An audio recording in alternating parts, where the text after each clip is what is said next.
Неліктен барлығы Шырақ онлайн ұбт орталығын таңдайды? Себебі ол жерде ең үздік мұғалімдер болған соң ба? Мүмкін ерекше түсіндіру методикасы үшін бе? Әлде бәлкім ыңғайлы формат үшін? Бұның барлығы да шындық.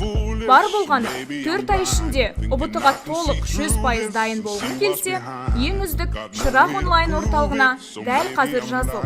Біз сені күтеміз.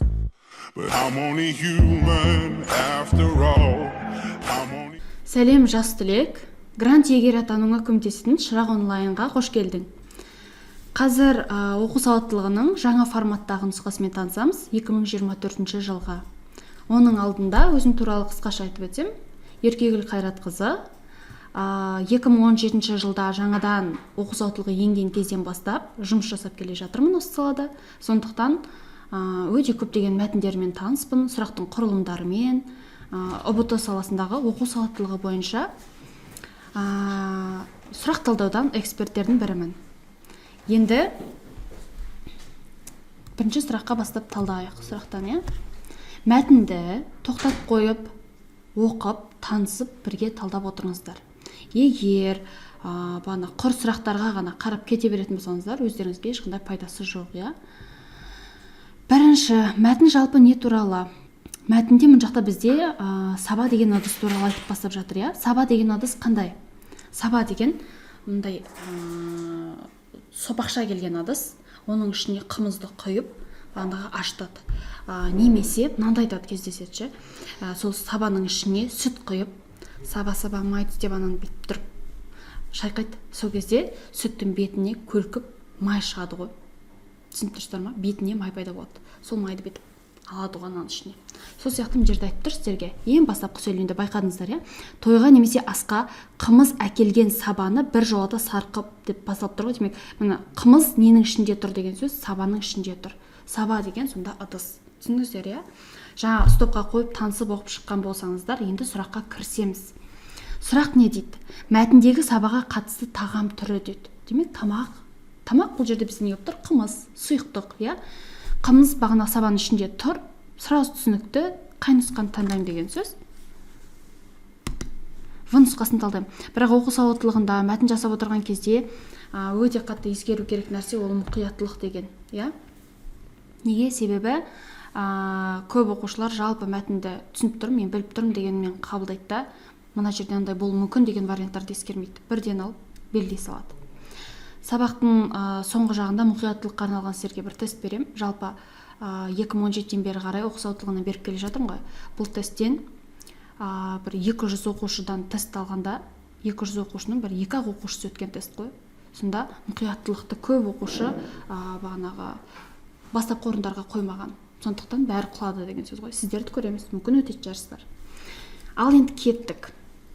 Жалпы мына сұрақ түсінікті болды. Қымыз дедік, себебі мына сөйлем үшін. Қымыз әкелген сабаны бір жолата сарқып босатпайды. Төбінде міндетті түрде бір ожау болса да қымыз қалуы керек дейді. Ожау деген диалект сөз ғой, әр жақта әртүрлі, мындай шөміш сияқты деймін ба? Бас жағы домалақ болып келетін ыдыс. Бүйтіп алып, бір қымыз, сол бір ожау қымыз деген сөз. Аз да болсын қалу керек деп тұр. Түсінікті, Мына жақта жалпы айран, май, сүт туралы айтылады, бірақ та бізде мына бағанағы мәтін бойынша сабаның ішіндегі ыдыс қымыз болып тұр. Екінші сұрақ. Тура осы мәтін бойынша екен. Сүт соған шелекті су басына апармау ырымының мәні дейді, Мына жақта сіздерде мәтінде сөз берілген. Мына жерде көк сияқты қате белгілей қоймаңыздар. Сүт сауатын шелек дейді, міне тұр. Сүт сауатын шелекті су басына апармайды, құты кетіп қалады деп тұр. Демек, мәтіннің ішінде мына жақта бізде сөз бағанағы берілген, бірақ та арасында сөз тасталып, кішкене былай шатастырып беріп қойған, Соның ішінен табу керек болса, екінші сұрақ сөз. Өзгеріс те жоқ қой. Сондықтан бұған еш қиналмайсыздар. Мына жақта не болады деген сөз? Мына жауап сіздерде дұрыс болып тұр екен.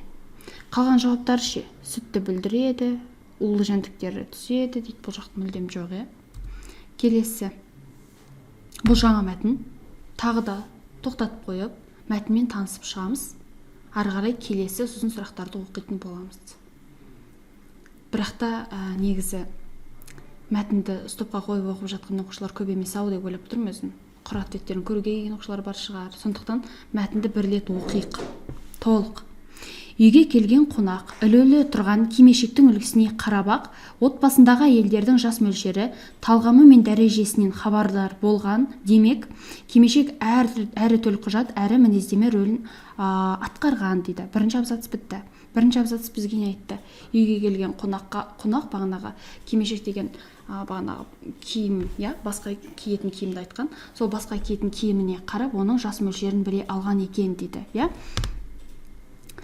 Жас мөлшерін ғана емес, сонымен қатар нені білген? Талғамын, дәрежесін білген екен. Ары қарай кетті. Кимешек пайғамбардың ноқтасы дегенде сөз бар. Бұл жерде ноқта сөзі тура мағынасына емес, бейнелі мағынада тыйым, тәртіп, белгілі бір өлшем деген түсінікті білдіреді. Неге тура мағынада емес деп жатыр? Себебі ноқта деген бағанағы ноқталау деп айтады ғой, бүйтіп құрық салып ұстап тоқтату. Сондай мағынада қолданылады ғой, негізі тура мағынасында. Кимешектің өзге мұсылман әйелдер бас киімінің ерекшелігі тек басты жабатын бүркеншіктігі ғана емес, салтанатты да сәнді әшекейі мен әдемі пішіні дейді. Демек, кимешекті біз тек қана бағанағы басымызды орау үшін ғана емес, бағанағы сән салтанат әдемілігін көрсетіп те таққанбыз екен. Ары қарай, енді қазір бар, бірақ көп кие бермейді. Кимешек әр аймақтың тұрмыс қажеттілігінен туындағанын, ортақ өндірістік қатынастардың болмағанын ескерсек, сырт көзге ғана бөлек болып көрінеді. Ал жақынырақ танысып, бізге жеткен пішімі үлгілерінен сараласақ, негізгі басты ұстанымы ортақ. Яғни мәні сақталады. Сәні уақыт үрдісіне, жеке ісмердің шеберлік деңгейіне, ой қиялы мен өресіне сай өзгереді. Алайда ортақ қағидасы бұзылмайды, әр өңір өзінше әр түрлі қолданды. Біреу ойығын ойып, біреу жиегін жиып, біреу өңірін сырып киді. Бәрі пайдасын біліп киді дейді. Енді мына жақтағы мәтін жалпы сол кимешек туралы, оның ролі туралы, қай кезде қалай киген деген ақпарат берген екен. Сұрақ не дейді? Жеке ісмер өзгерте алады дейді. Жеке ісмер не нәрсені өзгерте алады деген сұрақ қой сонда. Енді мәтінді құрып бүйтіп оқи салсақ, мына сұрақты таба алмаймыз. Бағана сұрақты табу үшін мұқият қарау керек болса, себебі мына жерде жеке ісмер деген жерге дейін былай берілген, яғни мәні сақталады, сәні уақыт үрдісіне, жеке ісмердің шеберлік деңгейіне деп тоқтап қалды. Демек, мәні деген ол неге байланысты өзгереді деп тұр? Мәні ештеңеге байланысты емес, ол сақталады деп тұр. Қанша жыл өтсе де, сол кимешекті не үшін киген мағынасы сол баяғы болып қалады деп тұр. Ал сәні дейді уақыт үрдісіне, жеке ісмердің шеберлік деңгейіне, демек соны жасайтын адамға байланысты өзгере береді. Мысалы, бұрынғы кездері айталық қандай ақ кимешек киіп, оның сыртынан бағанағы әртүрлі әшекей қойған болса, қазіргі таңда әшекейлердің орнына мүмкін ою тігіп қоятын шығар деген сияқты, сол нәрсені айтып тұр. Сәні ісмердің бағанағы қолында деп. Демек, жеке ісмер өзгерте алатын нәрсе не екен? Сәні, фасон деген сөз ғой. Оның дизайнын өзгерте алады деген сөз. Келесі жаңағы мәтін. Кимешектің ерекшелігі туралы мәтінде айтылған ойға сәйкес келетін мақал дейді. Демек, мына жерден бірінші біз кимешектің ерекшелігі айтылған бөлігін тауып аламыз. Ары қарай соған сәйкес мақал іздейміз. Кимешектің өзге мұсылман әйелдер бас киімінен ерекшелігі дейді. Тек басты жабатын бүркеншіктігі ғана емес, бүркеншектігі. Салтанатты да сәнді әшекейі мен әдемі пішіні. Демек, киімнің бағанағы үлгісін айтып тұр, әдемілігін, сәнін айтып жатыр деген сөз. Мен былай жазып алайын. Кимешек, сәні, үлгісі, тірек сөздері ғой. Қазір осыған сәйкес келетін іздеймін деген сөз. Сәні, үлгісі туралы айтқысы келген, Ағаш көркі жапырақ, адам көркі шүберек дейді. Мәні ағаш көркі жапырақ, жарайды, мынау бізге мына бөлігі керек емес, мына бөлігінде не дейді? Адам көркі шүберек дейді. Демек, мына жерде киім қаншалықты жақсы болса, өңіңді ашып саған сәйкес келсе, соншалықты сені де әдемі қылып көрсетеді деп тұр, Демек, мына шүберек деген не ол? Киім, киімнің әдемілігі туралы айтылып тұр ғой. Қалған варианттарды көрейік. Кісінің кісілігі киімінде емес, білімінде дейді. Демек, бұл не деген сөз? Кісінің кісілігі киімінде емес, білімінде. Демек, оның киініп алған әдемі бағанағы түр әлпетіне емес, оның несіне қара деп тұр? Саған беретін ақпаратына деп тұр, Бұл демек не деген сөз? Бағанағы ақпарат, ақпарат. Енді Маған осы сөз түсініктірек болып тұр. Сіздерге мүмкін білім деген сөз түсініктірек болып жүр. Мына жердегі негізгі тірек сөз киім болып тұрған жоқ. Бұл жердегі негізгі сөз білім болып тұр, иә. Демек, білімді ести алу болып тұр. Бағалау болып тұр, иә. Ары қарай мұнда не дейді екен? Кеңесті хан азбайды, кең киім тозбайды. Кеңесті хан. Кеңесті деген не деген сөз? Демек, хан өзінің өздерлерінің сөзіне құлақ салса, иә. Демек, елі де жақсы өркендейді деп тұр, иә. Кең киім тозбайды. Енді біраз уақытқа дейін жетеді деген мағынада айтып тұр, иә. Так, мына жердегі негізгі сөздер бізде қандай болып тұр? Бұл жерде бағанағы кеңесті хан, иә. Және кең киім. Кең киім ұйқасына қарай берілген сөз ғой. Так, анадан өнеге көрмеген қыз жаман, атадан тағылым алмаған ұл жаман дейді. Тәрбие туралы, иә. Енді біздің жазғанымызға қайсы келеді? Кимешек, сән, үлгі туралы айтылғанына не сәйкес келеді екен? Білімді бағалау туралы айтып тұрған жоқ біз, иә. Кеңесті хан демек, айналаңа жақсы адамдарды жина, солармен ақылдас деген мағына айтып тұрған жоқ. Кимешек деген, иә, тәрбие туралы айтып тұрған жоқ. Сонда не туралы болады екен? Ана адам көркі шүберек, ағаш көркі жапырақ деген болады екен. Киімнің әдемілігі адамның өңін ашады деген мағынада ғой. Қонақ отбасындағы әйелдің жас мөлшерінен хабардар болған дейді, иә. Демек, мұнаны сөйлемді ары қарай аяқтауымыз керек деген сөз ғой. Әйелдің жас мөлшерін келіп отырған, жаңадан келіп отырған қонақ, мысалы, қалай білген, иә? Мына ең бірінші сөйлемді айтты. Үйге келген қонақ, мін тұр, иә? Үйге келген қонақ деді. Ілулі тұрған кимешектің үлгісіне қарап. Демек, не нәрсеге қарап тапқан? Кимешекке қарап, иә? Демек, әшекей арқылы емес, бағанағым жақта ісмерлігі, кимешек. Мына вариант дұрыс қой сіздерде. Кісі күтуі дейді. Так, мынау сіздерде дұрыс. Ары қарай кеттік. Мынау бізде шамамен біз жаңа қанша сұрақ талдадық? 1, 2, 3, 4, 5, 5 сұрақ талдаған болсақ, мына сабыр туралы мәтін сәл үлкенірек. Бұл мәтінді жақсырақ тағы бір рет оқып. Бұл мәтінде демек 5 сұрақ бар деген сөз. Сіздерде жалпы 3 мәтін берілген екен, иә? Кішкене анализ жасап қарап отырыңыздар. 1 балл болса да оқу сауаттылығынан сіздер жоғалтпау керексіздер ғой. Бірінші мәтінде бізде қанша сұрақ берілді? 2 сұрақ берілді. Екінші мәтінде қанша сұрақ? 3. Үшінші мәтінде қанша сұрақ екен? 5 сұрақ. Сонда жалпы 10 сұрақ шығып тұр. Сендерде сонда жалпы 3 мәтін 2, 3 және 5 форматында келеді екен, иә? Ал кеттік ары қарай. Мәтінмен жақсылап танысып шығайық. Сабыр түбі сары алтын дейді. Бір патшаның ғажайып бағы болыпты. Бақта небір әдемі гүлдер мен ғажап ағаштар өсіпті. Патша ғажайып бақты баптау үшін бағбандарды алдырыпты. Бағбандарға егер кімде-кім ең әдемі гүл өсіретін болса, соған теңдесі жоқ сыйлық берем депті. Сөйтіп, әрбір бағбанға жер тілімін беріпті. Осылайша бағбандар іске кірісіпті. Бірінші бағбан райхан гүлдердің бір жарғанын көре сала, қуаныштан жүрегі жарыла жаздапты. Ол райхан гүл тезірек ашылсын деген оймен гүл күлтелерін қолымен ашып тастапты. Бағбанның асыққаны соншалық, райхан гүлі жұлынып, жұлмаланып, солып қалыпты. Бағбан басқа гүлдерге де осындай әрекет жасапты. Ақырында асығыстықтың салдарынан барлық райхан гүлі өспестен солып қалыпты. Сонда барып бағбан өз ісіне әбден өкініпті. Біз мына жерге дейін не нәрсе түсіндік? Кішкене тоқтайық. Хан тапсырма берген түсіндік, иә? Хан бағбандарға қандай тапсырма береді? Әдемі гүл бағын өсіріңдер дейді, иә? Әдемі гүл өсіріңдер деп тапсырма береді ғой. Әдемі гүл өсіріңдер дейді. Сонымен біздің бірінші бағбан не істеді? Әдемі гүлдерді өсірді. Өсіріп алғаннан кейін асығыстық танытып, оларды бағана не істемекші болды? Гүлдің күлтелері тезірек ашылсын деп бүйтіп, мынандай гүлді суретін салай, мен керемет саламайын, бірақ та шамамен мені.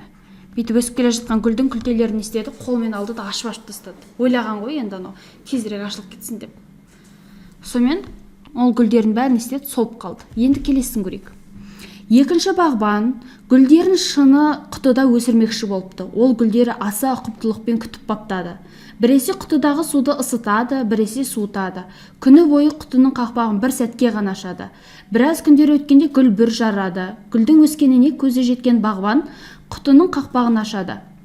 Әдемі гүлді дірілдеген нәзік сабағы әрең ұстап тұрады. Гүл сабағының нәзіктігі соншалық, сәл ғана соққан желге шыдай алмай, үзіліп түсіп қалады дейді.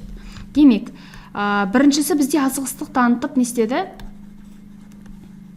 Гүлді өзі қолмен ашып тастады ғой. Не деген, я? Енді екіншісі не істейді екен? Екіншісі бағанағы жер бөліп беріп отырса да, гүлді, құты деген ыдыс қой, ыдыстың ішінде өсірген. Енді бағанағы үп еткен желге тегізбей өсіргеннен кейін гүл қандай болады? Өте нәзік болған, я? Сонымен екінші бағбанның бағана әрекетіндегі гүл қандай болды? Өте нәзік болғандықтан бірден құтын ашқан кезде түсіп қалды ғой. Екінші кетті.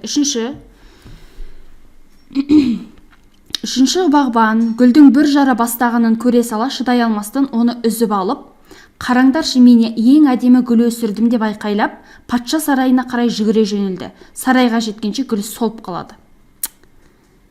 Енді үшінші бағбан күшті гүл өсіріп алды. Бірақ не істеді? Мен бағбан болып тұрғаннан кейін кішкене ойлануына болар еді, бірақ не істеді? Гүлді жұлып алды да жүгірді ғой. Көрсете қояйын, мен гүлім ең әдемі менде деп. Сөйтіп гүл солып қалды жарты жолда, Ары қарай гүл өсіру үшін ең бастысы уақыт және жылулық қажет екенін білген бір ғана бағбан ешқайда асықпады. Демек, төртінші бағбан бар. Сондықтан ол гүл өскіндерін аялап бақты, суарды, желден қорғады және оның гүлдеуін шыдамдылықпен күтті. Осылайша бағбан аңқыған хош иісті әсем гүл бағын өсірді. Патша оған риза болып, осындай ғажайып гүл бағын өсірудің сыры неде екенін сұрайды. Сонда бағбан оның сыры сабырлылықта екенін айтады. Осылайша сабырлылықтың арқасында ол бағбан патшаның сыйлығына ие болыпты дейді. Демек, төртінші біздің бағанағы бағбан асықпай күтті. Біріншінің қателігін жібермеді, екіншінде қателігін жібермеді, жерге кәдімгідей дұрыстап отырғызды. Үшінші адамның да қателігін жібермеді, ол адам жұлып бірден жүгірді ғой. Ол да кішкене асығыстық танытты, Сөйтіп, төртіншіміз бізден естеген екен. Бағана гүлді баптап, өсіріп, күтіп, үлкен гүл бағын жасап, патшаға көрсеткен екен. Жақсы, мәтін түсіндік. Енді сұрақтарды көрейік. Хош иісті гүл бағын өсірудің сыры дейді. Енді сыры деген бұл жерде өте оңай болған шығар сіздерге, тақырыптың өзі айтып тұр бір жағынан. Бірінші бағбанда да бағанағы жетіспеген қасиет болды, Екінші бағбанда не істеді? Екінші бағбан бізде бағанағы гүлді неде өсірді, өте нәзік қып өсіріп жіберді ғой. Ол бағана құтыда өсірді. Демек, құтыда мүмкін тезірек өседі деп ойлаған шығар, жақсы болып өседі деп. Үшінші бағбан істеді, жұлып алды. Төртінші бағбан күтіп отырды. Сонда не болды? Еңбекқорлық, ұқыптылық, ақылдылық, сабырлылық, хош иісті гүл бағы кімде өсті? Төртінші бағбанда өсті. Біз мәтін бойынша жауап береміз. Төртінші бағбанда өсті. Төртінші бағбанның сыры неде болды? Ең сабырлы адам осы болды, Демек, ханның көзіне түсе қоюға тырысқан жоқ, әдемілігін көрсете қояйын деп, немесе басқа да әрекеттер жасамады, сондықтан бұл бағбанда жақсы өсті. Төртінші бағбанның ойынша гүл өсіру үшін қажет ең басты нәрсе. Мәтінде тұр, бұл. Уақыт және жылулық деп тұр ғой. Гүл өсіру үшін ең бастысы деп. Төртінші бағбанның ойынша гүл өсіру үшін ең басты нәрсе уақыт пен жылулық болған. Мәтінде тұр, мәтіннен тауып көрсетеміз. Кейбір сұрақтар мәтінде болмайды, оған кішкене логика қосасыздар. Мысалы, алдыңғы сұрақта бізде болды ғой. Қандай сұрақ еді? Міне, сай мақал мәтелде табыңыздар деген кезде киім туралы айтылып тұр екен деп пытырлатып белдеп самаймыз. Мағынасын ашып, ойланып, одан кейін барып жауабын береміз. Ең ыңғайлысы былай тірек сөз түрінде жазып алған дұрысырақ болады. Сол кезде сәйкесін табуда қиын болмайды, егер дұрыс тапсаңыздар. Ары қарай. Бірінші және үшінші бағбанның іс-әрекетіндегі кемшілік. Бірінші және үшінші бағбанда екеуінде бірден ортақ қасиет қандай болды? Бірінші бағбанда бағанағы бүйтіп бір жарып келе жатқан гүлдерді алды да тезірек ашылсын деп қолмен ашып тастады ғой. Үшінші бағбан не істеді? Әдемі болып өсіп тұрған гүлді сәл күте тұрмай жұлып алды да патшаға көрсетемін деді. Ол да асықты, Демек, бірінші және үшіншісі екеуіне де ортақ. Мәтіннің ішінде не дейді? Міне, бағбанның асыққаны соншалық дейді, Жұлмалып солып қалады. Үшіншісі міне шыдай алмай, асығып деген сөз ғой, Байқалып патша сарайына қарай жүгіре жөнелді. Көрдіңіздер ме? Демек, екеуінде де бағанағы асығыстық болған екен.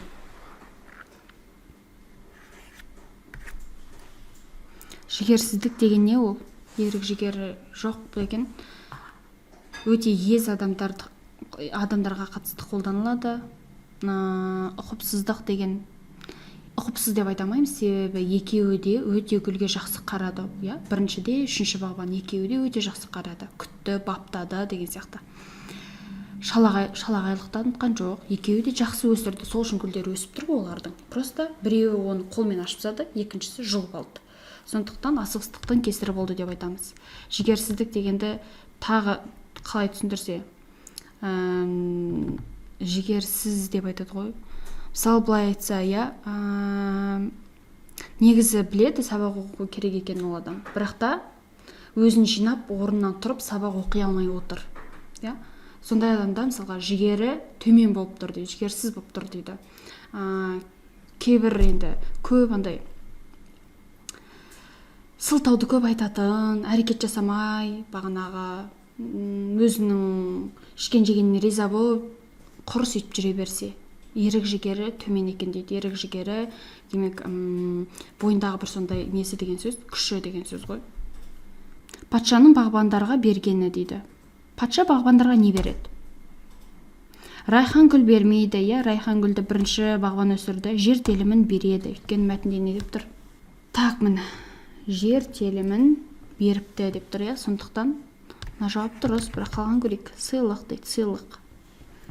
Бағбандарға деп тұр ғой, Егер бізде 4-ші бағбанға деп тұрса, біз сыйлық деп таңдар едік. Бірақ бағбандарға деген, демек, барлық бағбанға ортақ нәрсені сұрап тұр деген сөз. Демек, мен нені таңдаймын? Жер телімі деген таңдаймын. Гүл тұқымы емес. Кеттік. Мәтін оқиғасына қатысатын, бағбандардың саны. Бұл оңай. Бірінші бағбан кетті, асығыс болды. Екінші бағбан құтыда өсірді. Үшінші бағбан жұлып алды. Төртінші бағбан гүлді әдемі қылып өсірді. Сонда жалпы қанша? 4. Осымен жалпы оқу сауаттылығы бойынша тест талдауымыз аяқталды. Оқу сауаттылығы болсын кез келген пәнді оңай түрде, бағанағы жүйелі түрде білім алып, грант иегері атанғыңыз келсе, осы біздің Шырақ онлайн орталығына келіңіз, бізбен бірге оқыңыз, кез келген сұрақтарыңызға жауап тауып, өзіңіз ойлаған балдан да жоғары аласыз деген сенімдемін. Әрине еңбек етсеңіз. Біздің енді курстың Шырақтың артықшылықтары, бізде мобильный приложение деп тұр, бұл сіздер де білесіздер, Play Marketке немесе App Store'ға кіріп, кәдімгі скачать етіп аласыздар арнайы. Бізде осындай Шырақ онлайн деген приложение бар. Барлығы соның ішінде сіздерде бағанағы жасалған деген сөз. Ол деген не деген сөз? Сіздерді сайтқа жіберіп қойып қарап отыру емес, кәдімгі приложение скачать етіп, сол бойынша тұрақты жүйелі түрде дайындықтарыңызды бақылау деген сөз. Өздеріңізде отчет жасап отырасыздар деген сөз. Гранттар тізімін кез келген сәтте сайттан көру. Демек, сіздер қай мамандыққа қанша грант бөлінген, ақпарат қой бұл да. Демек, сіздерге осындай ақпараттар қолжетімді болады деген сөз. Мамандық бойынша тегін сараптама бұл енді өте маңыздысы деп ойлаймын. Себебі қай мамандықты таңдайтынын білмей жүрген, немесе өзінің артықшылықтары не екенін білмей жүрген оқушылар бізде өте көп, 10 сынып болып жатса, 9 бітіріп жүрген оқушылар, немесе 11 сыныптың өзінде де әлі толыққанды өзін таппаған оқушылар бар. Сондықтан мамандық бойынша осындай сараптама жұмыстарын ала аласыздар деген сөз. Ал жалпы бізде курстың бағасы сіздерге былай деп маған ұнап тұрған баға 300 мың деп бере салмады да. Әр бағаны есептеп қойды, демек неге бағанағы 228 мың, демек бір жыл бойы сіздер 5 пәннен видеосабақ бойынша дайындаласыздар деген сөз. Сіздерде қазір таңдау пәндер қанша? 50-50-ден бағанағы, одан кейін оқу сауаттылық пен математика 10, тарих 20 балл. Осы 140 балл 5 пән бойынша сіздер дайындаласыздар деген сөз. Видеосабақтар, барлық пәннен бар деген сөз. Апта сайын үздік ұстаздармен тікелей эфир, демек мына видеосабақты көріп біткеннен кейін видеосабақтың артықшылығы неде? Артқа қойып қайта тыңдап алсаңыздар болады. Видеосабақ көріп біттің, тақырыпты шамамен түсінген сияқтысың, бірақ сұрақтарың бар, кейбір жерлерінде. Демек, сенімен тікелей байланыста отырып сұрақтарыңа жауап беретін мұғалімдер болады деген сөз. ұбт базалары, демек қай жерде не информация алсам болады, мынау дұрыс па бұрыс па деген сараптама жұмыстарын жүргізіп уақытыңды кетірмейсің. Саған дайын базаларды береді деген сөз. 1 жыл бойы бақылайтын кураторлар, демек жалқаулығың ұстап жатқан кезде, мотивацияң төмендеп жатқан кезде сені артынан итеріп күш беріп тұратын, мотивация беріп тұратын кураторларың болады деген сөз. Пробный тесттер айына 2 рет, демек ақпаратты оқып жатырсың, бірақ тест тапсырмайтын болсаң, өзіңнің деңгейіңді көре алмайсың, солай ғой. Сондықтан пробный тесттер бұл жерде маңызды. 2 рет айына тапсырып, шамамен қандай тақырыптарды білесің, қандай тақырыптар саған жеңіл, логикамен жұмыс жасай аласың ба, жоқ па, өз деңгейіңді көріп отырасың. Ұялы телефонға арналған қосымша, бұл жаңағы біз айтқан приложение, сонымен жалпы бағасы 228 мың теңге болып тұр сіздерде скидкамен. Грантқа түскен соң ақтай аламын ба? Әрине ақтайсыз. 228 мың теңге 12 айға сіз төлеп отырсыз, 7 ай, шамамен 7-8 айға төлеп отырсыз. Енді сізде стипендия бағасы 40 мың деп есептегенде, 4 жыл оқу ақысына көбейткенде 1 миллион 920 мың шығып тұр. Ал егер педагогикаға түссеңіз, қазір ол 66 мың, қателеспесем. Сонда 66 мыңмен сіз жоқ дегенде мен жерде 2 миллион бір нәрсе мың кетеді ғой. 2 миллион қанша болады бұл? Так, мысалы, сізде 66 мың болса, 66 мыңды көбейтсек 48-ге, даже 3 миллион 168 мың. Сонда сізде педагогикаға түссеңіз 3 миллион 168 мың теңге. Енді мынау деген нақтап дұрыс деген сөз ғой.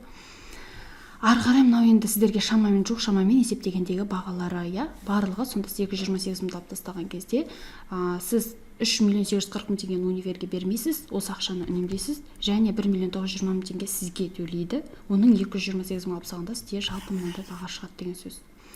Бұл енді сіздерге жоқ шама есептеген кезде. Жалпы Еркегүл апайдан келіп тұрмын десеңіздер, скидкамен бағанаға тіркеле аласыздар. Дильназ деген біздің менеджерге хабарлассаңыздар болады.